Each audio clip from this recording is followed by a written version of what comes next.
number 80.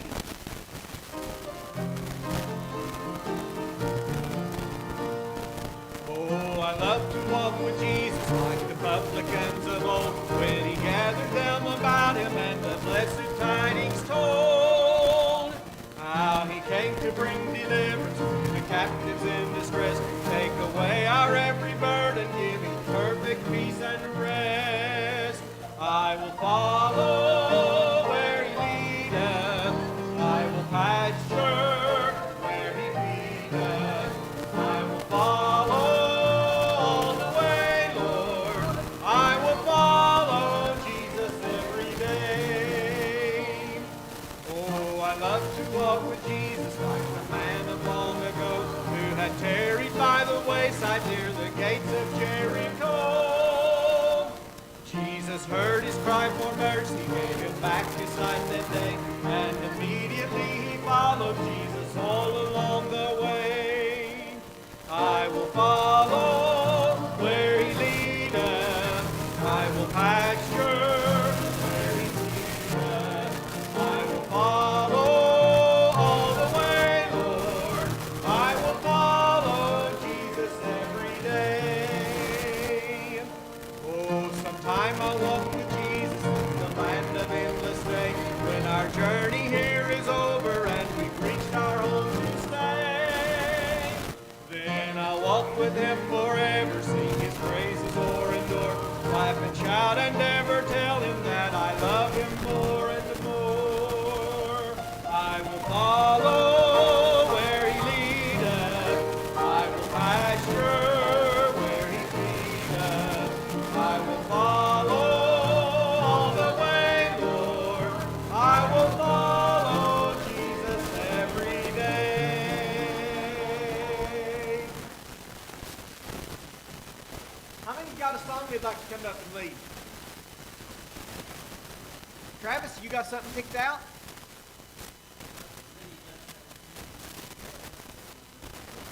All right. That'd be fine. Lawrence, have you got one? That's a, huh? Good. All righty. And then Donna's going to come up and help me lead the one she picked out.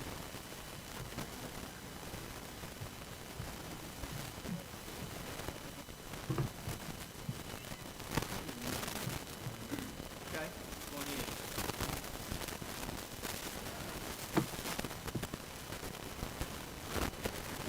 Yeah, I'll leave.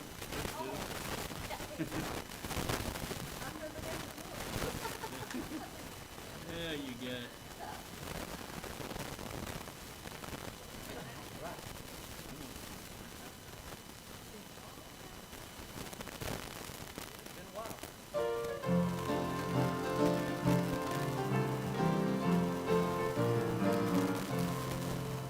When you're down and out so lonely, it seems that no one cares. Lift up your eyes toward heaven and talk to the Lord in prayer. He feels your heavy burden. He hears your humble cry. In His own time He'll work it out and everything will be all right. Turn loose, let God have control. Let Him have control.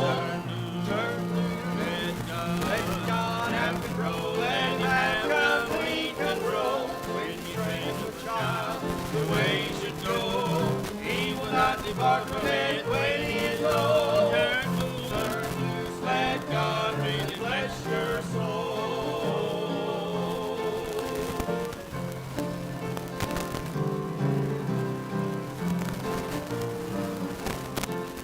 God will listen every moment. He owns the airways. He doesn't need a .com to tune into what you say. He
give that one to her.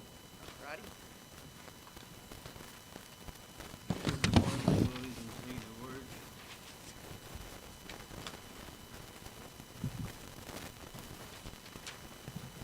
This is a song our oldest daughter wrote. We've sung it here several times. It's entitled The Sacrifice.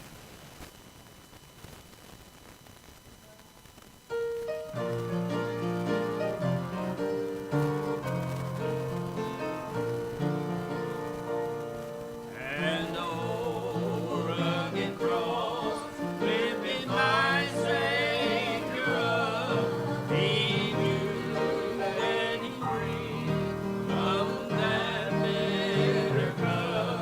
He left the heavenly home. It was the Father's will that his journey would lead him to Golgotha's hill. Oh, the sin of the world was on his shoulders. As he hung on the cross that day, He bore my pain and agony, paid my death penalty. The perfect Lamb of God was sacrificed to my pardon for me.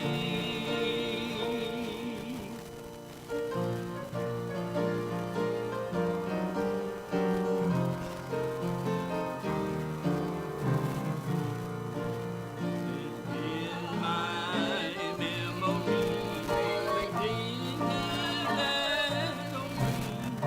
Come unto me, I hear my dear Savior say, my sin he pardoned that day. My soul received his love, and my name was inscribed in his record above. Oh, the sin of the world was on his shoulders. as he hung on the cross that day, He bore my pain and agony, paid my death penalty. The perfect Lamb of God was sacrificed to my pardon for me.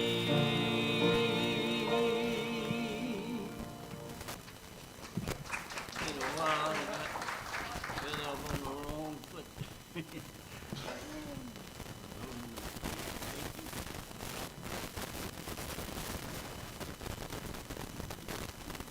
Got it? Mary, come on up.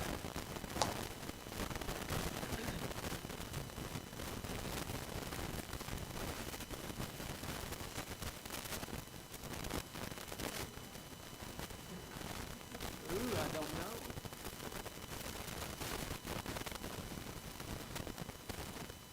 Oh, okay. Number 304, this is probably Grace's favorite song, and I get talked into leading this one every time, so, yes, Kenny stole your book on 304. I had come up here earlier and put it on that because I knew that was Tracy's favorite song. And then when she sat back and she told Mark, she said, you need to go up there and put that book on 304. Well, come on up, Tracy, and help us do this.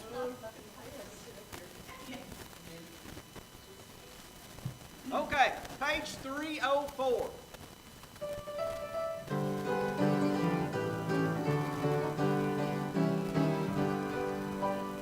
while traveling through this world of sorrow, I'm on my way to glory land. I'll not turn back for some tomorrow. My trials here I'll understand. I want to know more about my Jesus. I want to know more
Come on, Donna, let's do this. Yeah, come on, come help me. You do too? Come on. We'll do this. Come on. We'll do it together. Hey, it ain't like I'm getting paid for this. Oh. 56. Brother Sam, we'll turn it over to you. Page 56.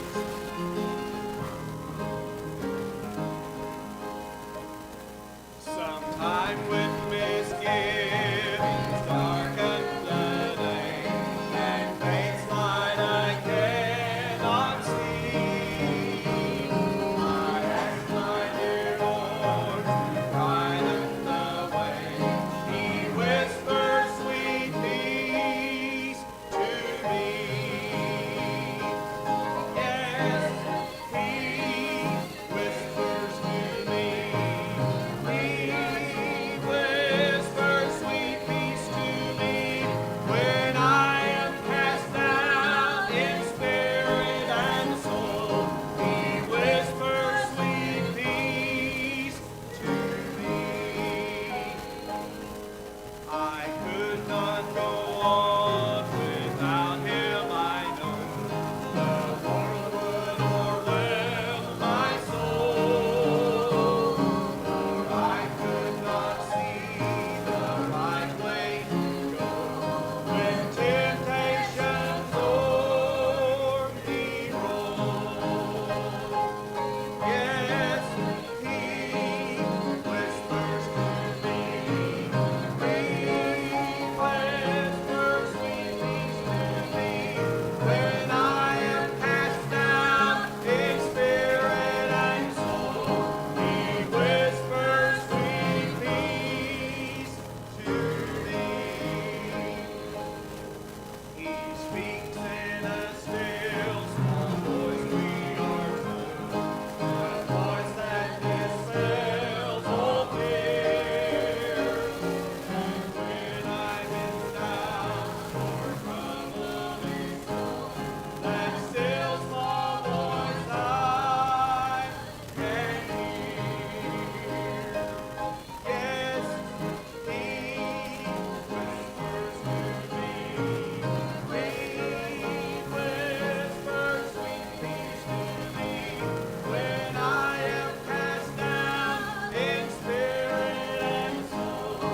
He whispers sweet peace to me.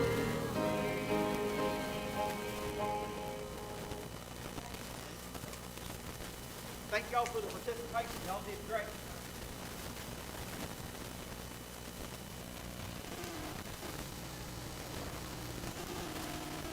Who said that?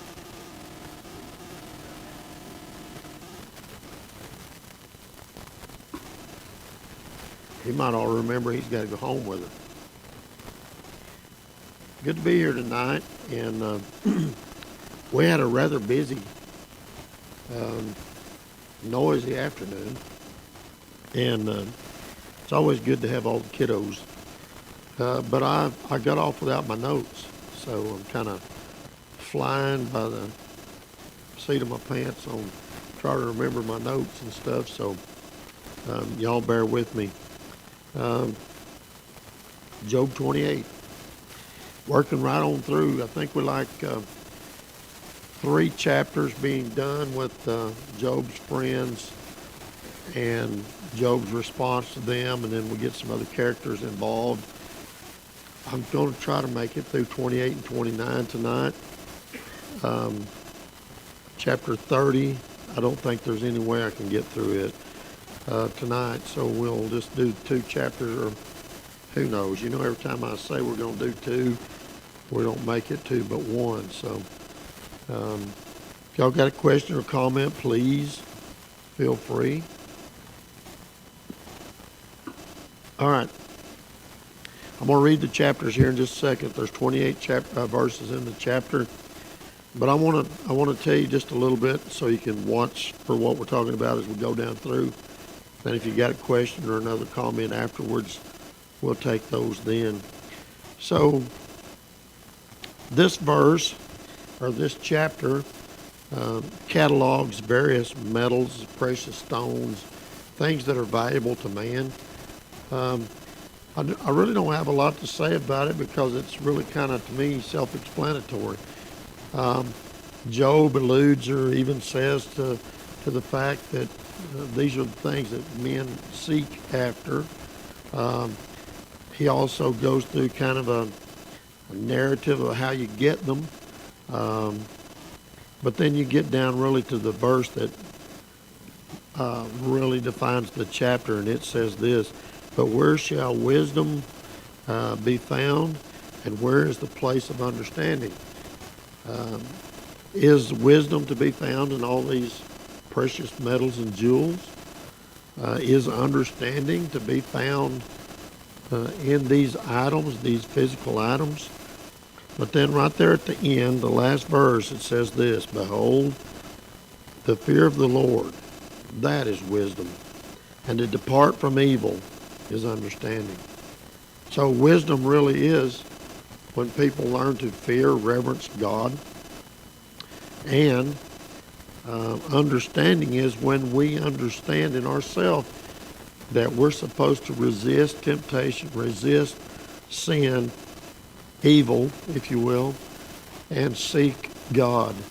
So Job kind of goes through the whole chapter talking about that. So I'll read the verses now.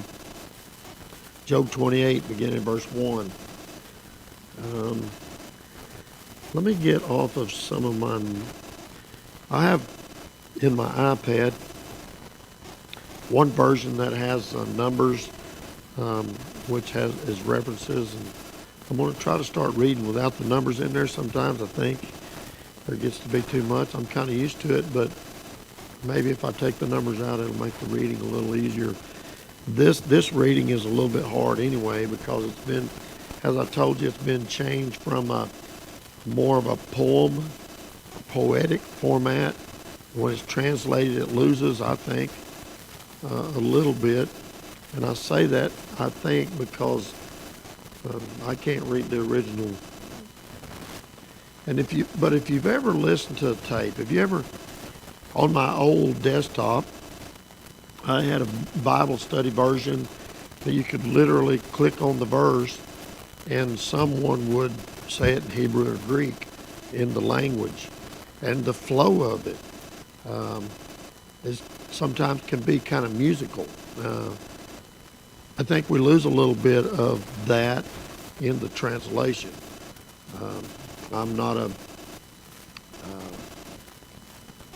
I can't speak it, so I'll lose a little bit of it. So I'm going to try to take some of the numbers out, condense it down where it's just a little bit easier to read, try to do better. Okay? Y'all pray for me. Surely there is a vein for the silver and a place for gold where they find it. Iron is taken out of the earth, and brass is molten out of the stone. He setteth an end to darkness, and searcheth out all perfection, the stones of darkness and the shadow of death. The flood breaketh out from the inhabitant, even the waters forgotten of the foot. They are dried up, they are gone away from men. As for the earth, out of it cometh bread, and under it is turned up as it were fire. The stones of it are the places of sapphires, and hath dust of gold. There is a path which no fowl knoweth, and which the vulture's eye hath not seen. The lion's whelps have not trodden it, nor the fierce lion passed by it. He putteth forth his hand upon the rock, he overturneth the mountains by the roots. He cutteth out rivers among the rocks, and his eye seeth every precious thing. He bindeth the floods from overflowing, and the thing that is hid bringeth he forth to light. But where shall wisdom be found? The one I said a minute ago.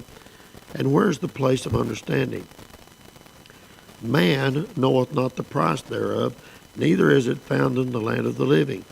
The depth saith, it is not in me, and the sea saith, it is not with me. It cannot be gotten for gold, neither shall silver be weighed for the price thereof. It cannot be valued with the gold of Ophir, with the precious onyx or the sapphire. The gold and the crystal cannot equal it, and the exchange of it shall not be for jewels of fine gold. No mention shall be made of coral or of pearls, for the price of wisdom is above rubies. The topaz of Ethiopia shall not equal it, neither shall it be valued with pure gold. Whence then cometh wisdom? And where is the place of understanding? Seeing it is hid from the eyes of all living, and keep close from the fowls of the air. Destruction and death say, we have heard the fame thereof with our ears. God understandeth the way thereof, and he knoweth the place thereof. For he looketh to the ends of the earth, and seeth under the whole heaven, to make the weight for the winds, and he weigheth the waters by measure. When he made a decree for the rain, and a way for the lightning of the thunder. Then did he see it, and declare it. He prepared it, yea, and searched it out. And unto man he said, Behold, the fear of the Lord, that is wisdom, and to depart from evil is understanding. Okay? Questions or comments?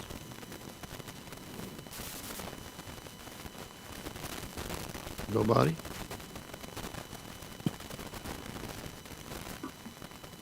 To me, the whole flow of this chapter is simply this: that man, us, in our wisdom, seek the things of the earth, these precious stones, and as I think the world looks at us, that's probably how we're counted as successful or wise, if you will.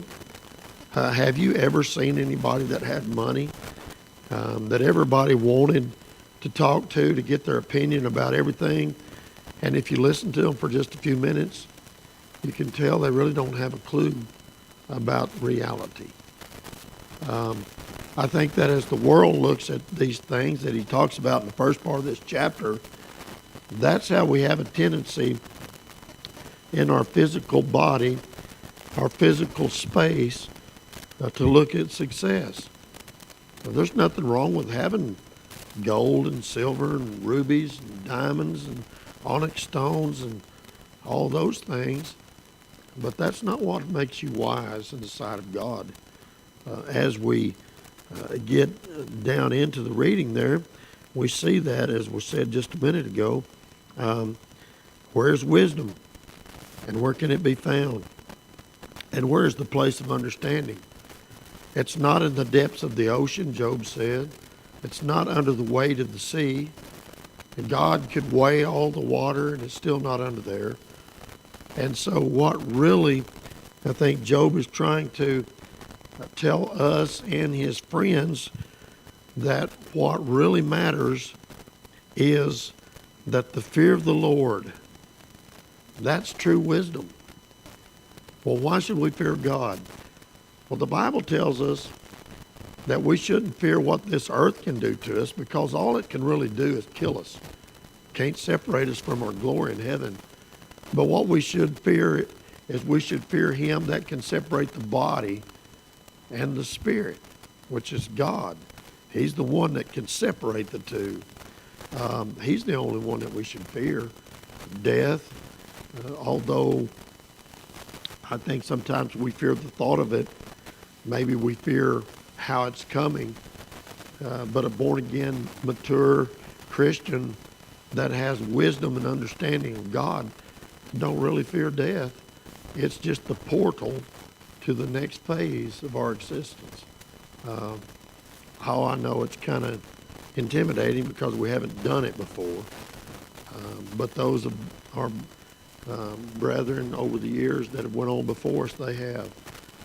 And like the old Lazarus we talked about this morning, if he could come back and tell us, he'd tell us it's really nothing to fear. It's something to be looked forward to. And I think that's what Job is saying here. You can have all the money in the world and still not have wisdom. Wisdom is literally the ability to apply knowledge. And the knowledge that we need to understand is that God is supreme. God is in control. And to fear him because he can put us somewhere we don't want to go. It's amazing to me that so many people nowadays don't want to talk about hell. It's really amazing to me that so many preachers won't stand behind pulpits and tell you, like I said this morning, that you either accept Jesus Christ as your Lord and Savior or God will cast you into hell. It's just that simple. You get to make the choice. But we have a lot of preachers that don't want to talk about hell anymore. It's just as real as heaven. The wisdom is understanding that Jesus Christ died on the cross to keep us from having to go there and following God's will to stay out of there. All right? Anyone?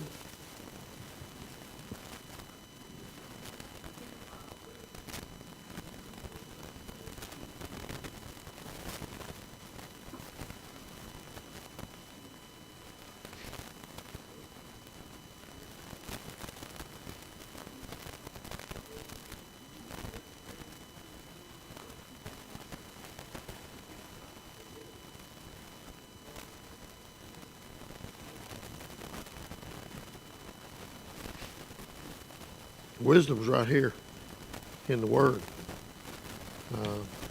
And it's free to us. It cost our ancestors a lot, but it didn't cost us much.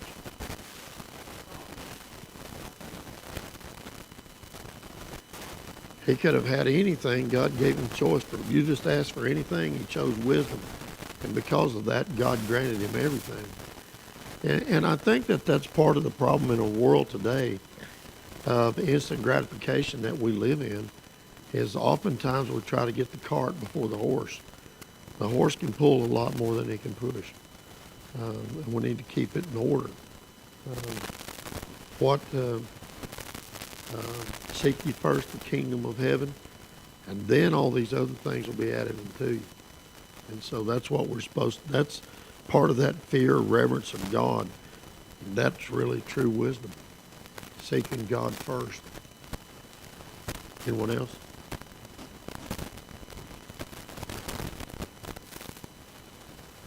All right. I'm sure not talking much. Okay. All right. We're gonna do 29, and then however soon we get done with that or not, we're not going to 30 till next week. Just a few things about chapter 29 and chapter 30. As I said a while ago, this is really the end of the talks back and forth between Job and his three friends. Chapter 29 and chapter 30 are really a contrast of how Job feels. In chapter 29, Job talks about his past wealth, fame, influence. In chapter 30, he talks a lot about his present suffering and how that he feels cut off from God, but not only God, but God and man.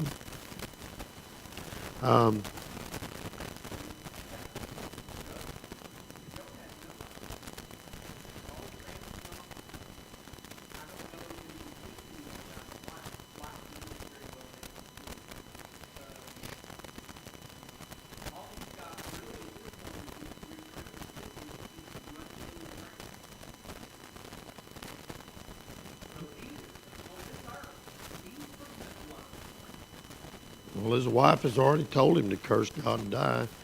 We don't see mention of her during this ordeal that he's going through now, ministering to him or helping him. She may have been, I don't know, but we don't have reference to it. Job's pretty much, like you said, on his own. His three best friends should have been his best friends, and really abandoned him and accused him of vile things against God. Called him a hypocrite, liar, all these many things.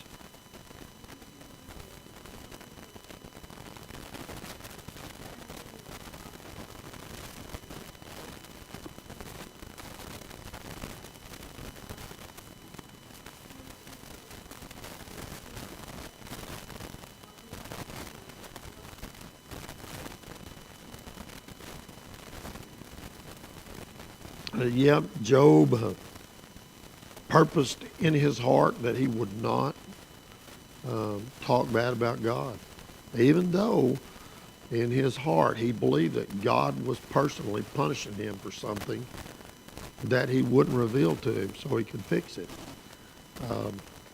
Job wanted to be right with God, but he didn't know how to make it right because God had hid whatever he had done. That was his thinking. So, in essence, it goes back to what Gene said a while ago. He thought he was totally alone. No friend and not even God with him. Just him in his state of unhealthiness. What a place to be. I really think that may be the worst part of it, Job's ordeal, is thinking that God has abandoned him.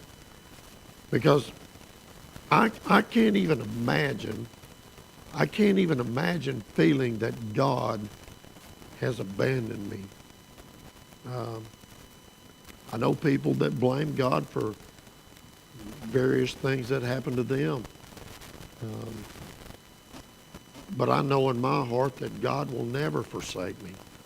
He will never leave me. That don't mean we won't have hard times or trials, if you will, and go through hardships. But God never leaves us. God never forsakes us. God hadn't forsaken Job. He was just putting Job, or allowing Job to be put through these times to give him honor and glory. Job gave God honor and glory by acting like he did.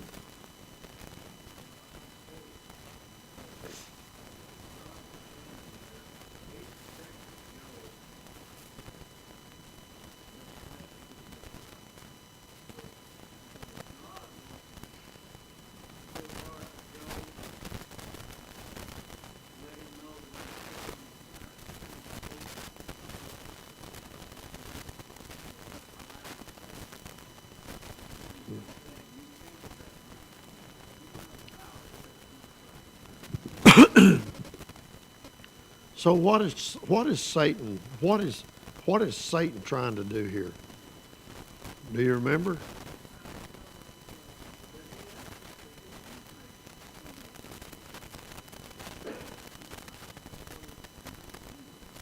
Okay, so remember back to the beginning, God had built a hedge around Job, a hedge of protection. Thank God for that hedge, right? And Satan has basically accused God of protecting Job. If you'll just take your protection out, I'll just show you that Job will curse you. And Satan is basically saying, if you will allow me to, him will show you that all mankind hate you, God. And what God is doing here, he's telling Satan, okay, what about my servant Job then? I'll take down the hedge of protection. You can do anything to him except take his life. Give it your best shot. And so that's what we've been through up till now with Job. He's taken chapter 29 speaks about this exact thing. He's taken away all of his materials. He made him feel alone. All of his kids are dead. His wealth is gone. He feels abandoned by God and misunderstood by his wife and friends. Self-pity seems to be a thing that Job feels at this time, and also some depression. And I can imagine being in a state that Job's in and feeling a little bit sorry for myself and maybe being a little depressed. And depression is a real thing, and it's a really hard thing. And it's hard to beat a deep-seated depression without a little bit of help from someone like God. Woe is me. I think about old Jonah. What do you think about old Jonah? Okay, God wanted him to go down to Nineveh. Jonah didn't want to go. Have you ever Has God ever wanted you to go somewhere, do something, witness to someone you didn't want to do it? Okay?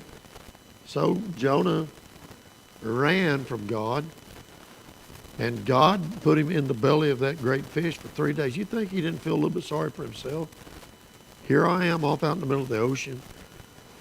They threw me in, and here I am in the belly of this whale. Yeah, I think maybe he could have felt a little bit of sorrow for himself too, until he come to the understanding of why he was where he was at. Okay? I don't think Job is ever going to get out of this feeling that he has until he understands why he's where he was at. That's where faith comes in. Job had faith, but do we have faith that no matter where we find ourselves, whether it's in the belly of the fish or whether it's devoid of all of our earthly possessions and sitting out there in the dirt, scratching our sores with a piece of broken pottery, where's our faith then? Job still had his faith, would we? And the confidence we've talked about in the past, the confidence that God had in Job. God knew Job's heart. Boy, that's saying a lot because Job walked with God.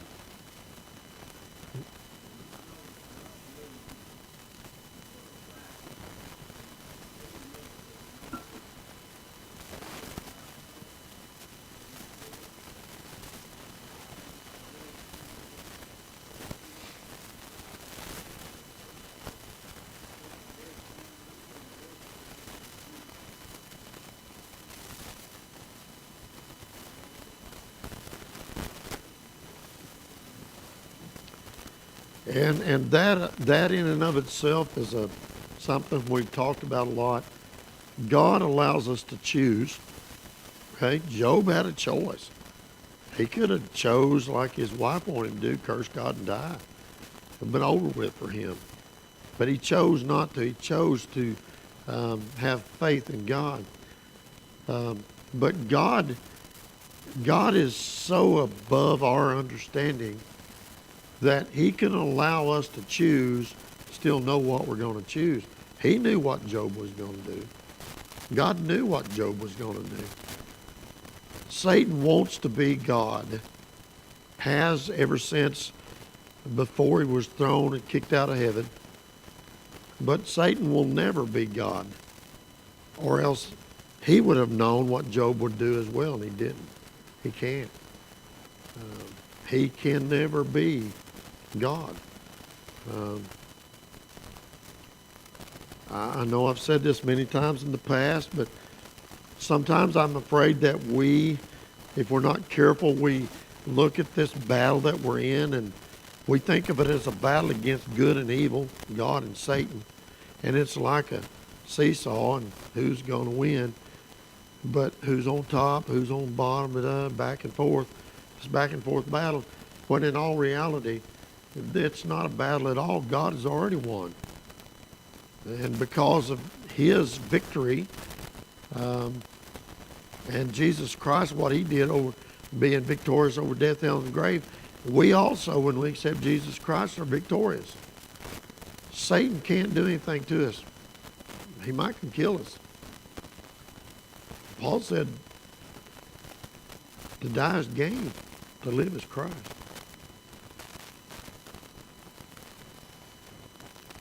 Anyone else? Well, we probably talked about 29 before we even read it, but go ahead and read it. And then we'll go back and talk about it a little bit more.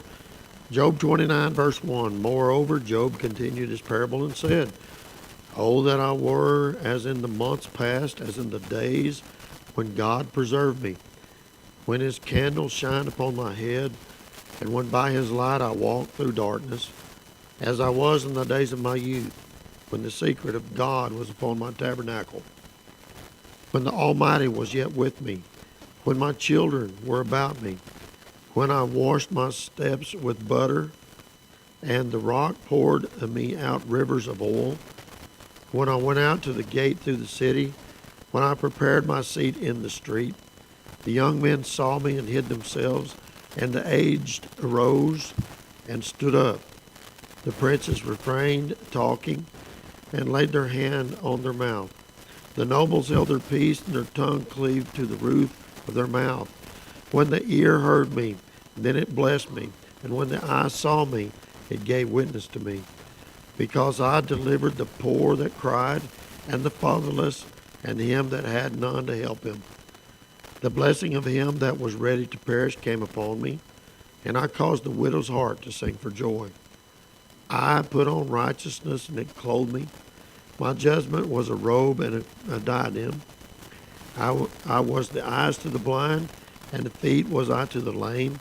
I was a father to the poor, and the cause which I knew not I searched out. And I brake the jaws of the wicked, and plucked the spoil out of his teeth. Then I said, I shall die in my nest, and I shall multiply my days as the sand. My root was spread out by the waters, and the dew lay all night upon my branch. My glory was fresh in me, and my bow was renewed in my hand. Unto me men gave ear, and waited, and kept silent at my counsel. And my words they spake not again, and my speech dropped upon them. And they waited for me as for the rain, and they opened their mouth wide as for the latter rain. If I laughed on them, they believed it not, and the light of my countenance they cast not down. I chose out their way, and set chief, and dwelt as a king in the army, as one that comforteth the mourners. Boy, he said a lot about himself, and he gives us a lot of insight into his former glory. I mean, think about what he just said. People got up and gave me their seat out of respect. I was as a king. The young men reverenced me. Even the older aged, we would think more wise people gave me their spot. Before all this happened to him, he was probably one of, if not the most influential people in the region. He was a great man. Young and old alike reverenced him, sought him out, asked his opinion. Job, what would you do? Job, what should I do? And so on and so forth. He was truly one of the greatest men of the East, was Job.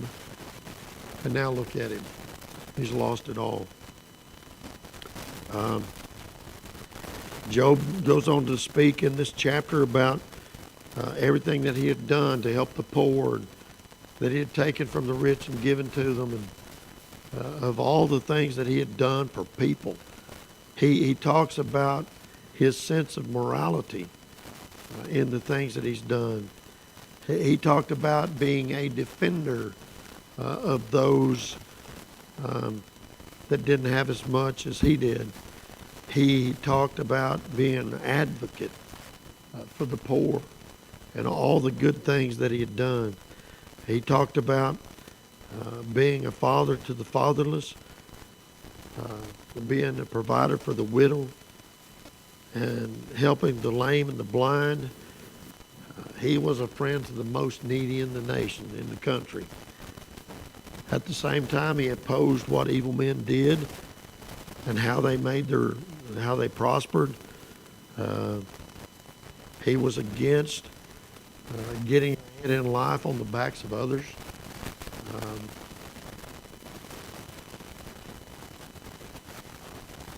In verses 21 through 25, he said he sat chief and dwelt as a king. Just imagine what that really means. He dwelt as a king.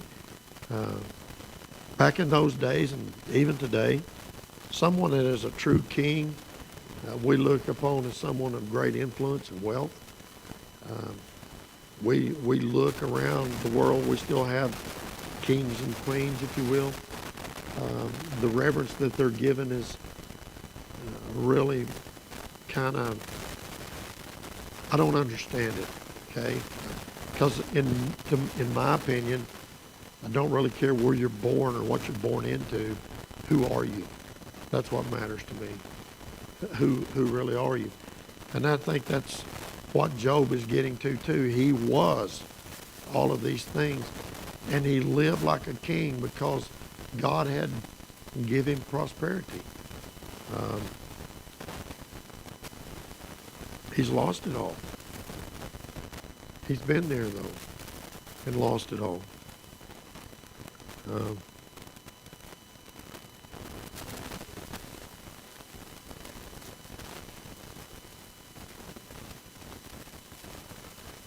Amen.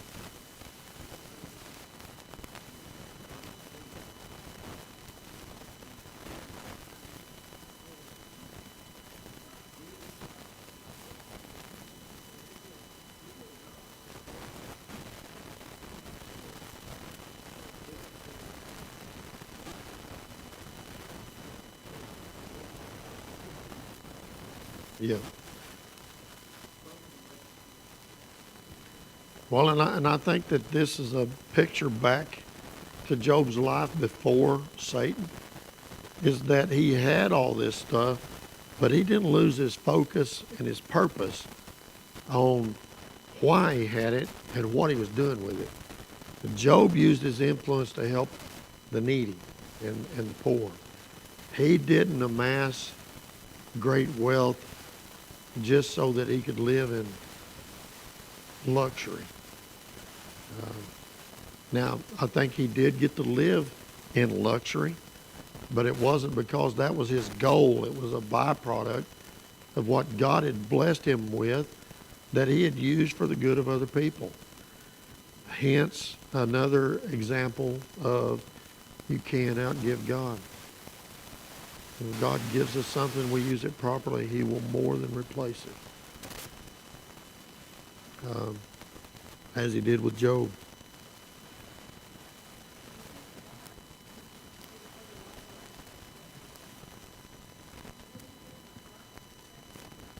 He feels like God has abandoned him. He does. And out of all of this, everything that he's lost, everything that his friends have said, I think that him thinking that God has abandoned him is the worst of everything that's happened to him.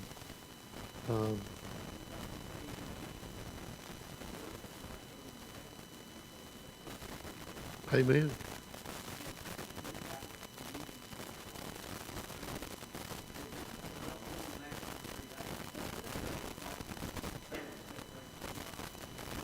Yeah.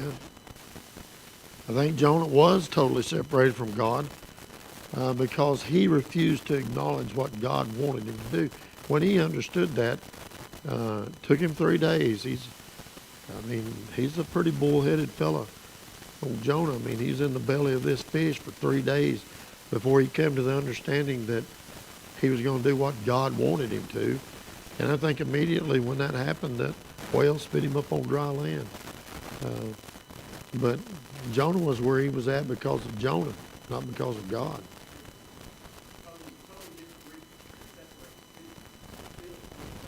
Separation. Can't imagine it. Don't want to. Now, I know I've told y'all this, whenever I graduated high school, I thought I was a really smart fella. And I didn't want to go to church anymore for a while. So I quit. I didn't go.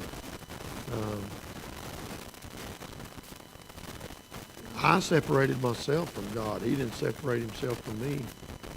He constantly convicted me that I wasn't where I needed to be. And all I had to do was go back to where I left him. He was still waiting on me.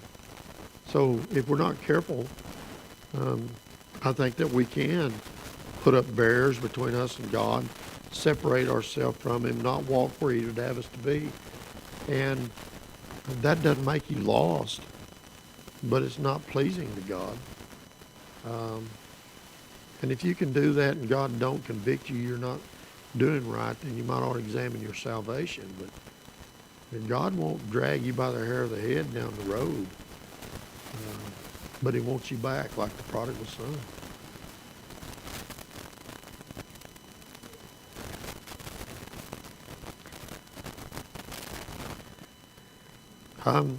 I think it has more to do with how much the riches that he had, the butter, the things, all the things that he had, that he could just wash the steps and just look at the rock, if you will, and oil came. So think of it like this: butter and oil. That was a staple, but it was also a luxury, if you think about it, of what he had, the abundance of what he had. He's talking in the sense that God has blessed him so much that he don't have to worry whether he's got the butter and the oil. It's the things. He has an abundance of everything that he needs.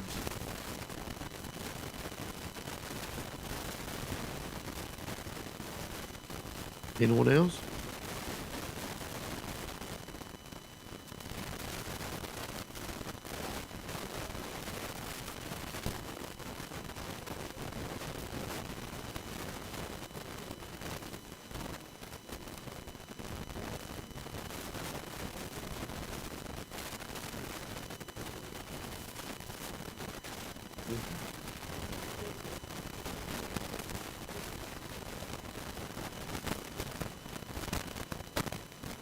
I think sometimes if we're not careful, we forget that God plays the long game.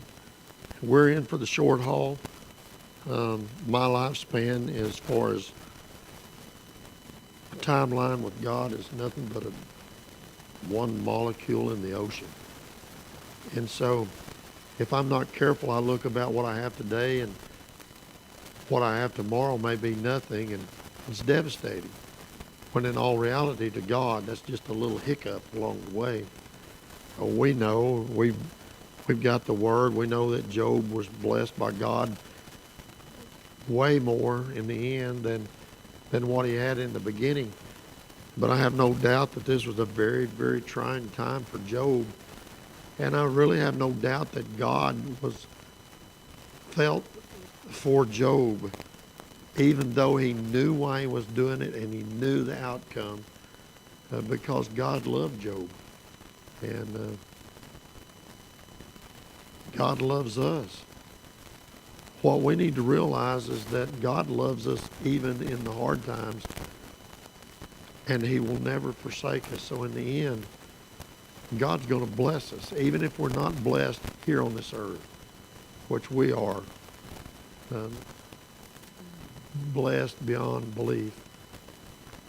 I sit here and think about this church and all the people, and I realize how much God has blessed me by allowing me to be here.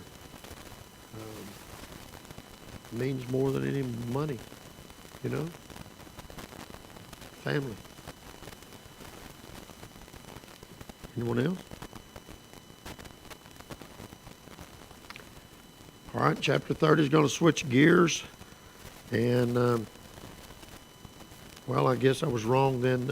In 31, Job has a final appeal. And then in 32, Elihu rebukes Job's friends. So Elihu, how do you pronounce it? We know who we're talking about, right? Even if we can't pronounce it. So that's coming right up. Now, I didn't get a chance to talk to Mike this afternoon. It was kind of hectic around the house. I'd probably had to went outside to been able to hear the phone anyway. Those kids get wild when they're there. But they love being around each other, so it's good times. So I don't know if he got to come home. I'll try to call him on my way home. Brother Leonard, we need to remember him in our prayers. Walter has a scan tomorrow. Was that correct? It's tomorrow. Austin, our little grandson, has a CT scan done tomorrow about noon, 1 o'clock. So if you would, please remember him in your prayers. Rosie, always Rosie.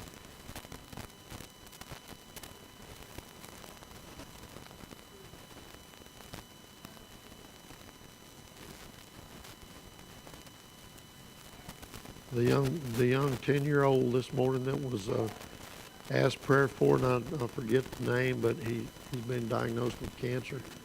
So remember him. God knows who he is. First week of school's down, and here we go. Week number 2 starts in the morning. So please pray for our teachers and our administrators, our schools, and our kids. A lot coming up. It's going to get busy really on the campaign trails from now till 60-some days, I think, till election. Be much in prayer about that. I find myself, if I'm not careful, praying for what I want. I have to back up and say, God, I'm praying for your will to be done, whatever it is. It may not be what I want, but it's God's will. So keep that in mind as we move forward. Pray for our nation. Pray for our churches. Pray for our brothers and sisters out in California that are told they can't meet. And thank God for Arkansas. Anyone else?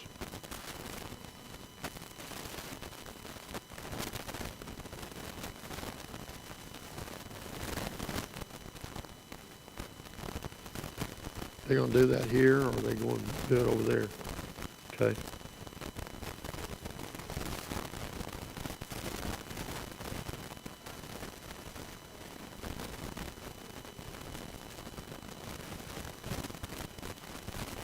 So Dr. Pruitt kind of driving that.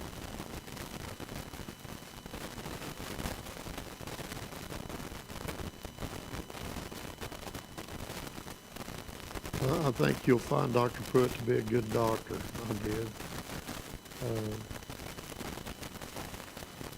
Yeah. Okay.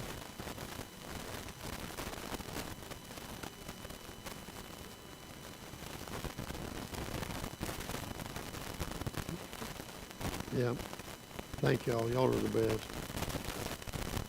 All right. Next Sunday night, remember, is our annual report. So try to come if you can. Plan on that. Next Sunday morning we'll be here. Wednesday night, actually. I'll see you Wednesday night. Chapter 30 of Job. All right. Anything else? Good to see you. Had a good crowd today. It looked good. It looked really good from up here. I'm telling you, it makes a difference. So it was good to see some folks we hadn't seen, and I'm always thankful for y'all that have come right through everything. And we'll move forward. All right. All right, let's stand and be dismissed. Brother Jerry, would you lead us, please?